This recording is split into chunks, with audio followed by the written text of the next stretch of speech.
Assalamu alaikum. My dear student, I am Dr. Noreen Khan, lecturer of biochemistry. Today I will discuss about the genetic code and central dogma. What is genetic code? Genetic code, it is the total genetic message encoded within the base sequence of the exons of the coding region of gene. What is gene? Gene is the functional unit of DNA, or it is the unit of heredity, where there will be the coding region, non-coding region, and in the coding region there will be exon and intron. Total genetic message which is encoded within the base sequence of exons of the coding region of gene is known as the genetic code. Anatomically, genetic code is the collection of codon. So what is codon?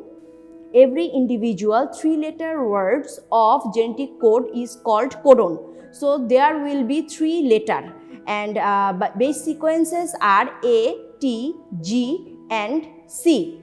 Among these 4 base sequences, there will be different combination of 3 letters which will consist of codon. So there are 64 codon total. Among them, 61 are sense codon, which will sense for definite amino acid to carry on the protein synthesis, and there are 3 nonsense codon which don't sense any amino acid. They will terminate the protein synthesis, and for nonsense codon there are 3 nonsense codon. They are UAA, UAG and UGA. So there are total 64 codon. Among them 61 are sense codon and 3 are nonsense codon. Now come to the point, such as an example, you cut his ear. Here there are 4 codons, and every codon consists of 3 letter code word.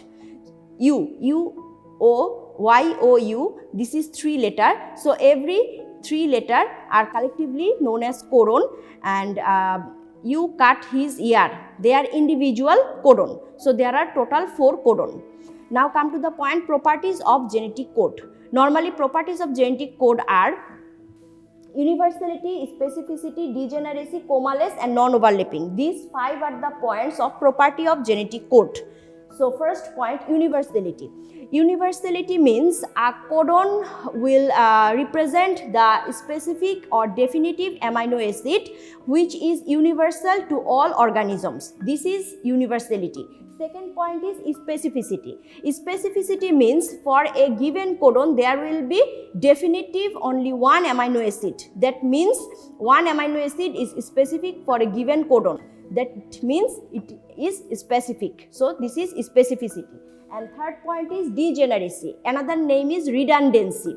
So for a given amino acid there will be more than one codon, but there is an exception. Exception is in case of 2 amino acid, methionine and tryptophan. These 2 amino acid has only one codon, but other than these 2 amino acid, every amino acid has more than one codon.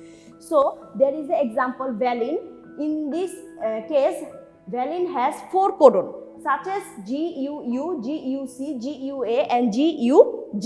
Here first 2 base, GU is constant, but in the third letter there is a degeneracy or redundancy. In third letter is continuously changing in every codon. So this, in case of valine, there are 4 codon which is different in case of third letter. So this is the degeneracy. And there are 20 amino acid in our body, and among these 20 amino acid there are 61 sense codon. So for every amino acid there is more than one codon. Now come to the point, comalesce. Comalesce means A, B, C, D, E, F, G, H, I, J, K, L. There is no comma, and they don't share any base. So consecutive triplet codon which don't share any base and follow the strict sequence along the reading frame of mRNA, it is known as the comalesce. And now last point, that is non-overlapping. Non-overlapping means the last nucleotide of the preceding codon will be followed by the first nucleotide of succeeding codon. Here consecutive triplet bases which there is no extra base to separate the codon. So genetic code will read from the fixed point as a continuous manner, and there will be no punctuation, there will be no overlapping to separate the codons. This is non-overlapping. So these are all the property or criteria or feature for genetic code. Now come to the second topic, that is central dogma. Central dogma, it is the flow of genetic information from DNA to mRNA and from mRNA to protein synthesis. DNA to DNA, when there will be DNA to DNA synthesis, we will call it replication. When there is a DNA to mRNA synthesis, we will call it transcription, and from mRNA to protein synthesis, we will call it translation. So flow of genetic information from DNA to mRNA and from mRNA to protein synthesis. Ultimate goal is protein synthesis. So flow of genetic information from DNA to mRNA and mRNA to protein synthesis, it is known as the central dogma. So this is all about genetic code, properties of genetic code and central dogma. So thank you all for your patience and hearing. Inshallah, in the next class we will start another new topic. Allah Hafiz.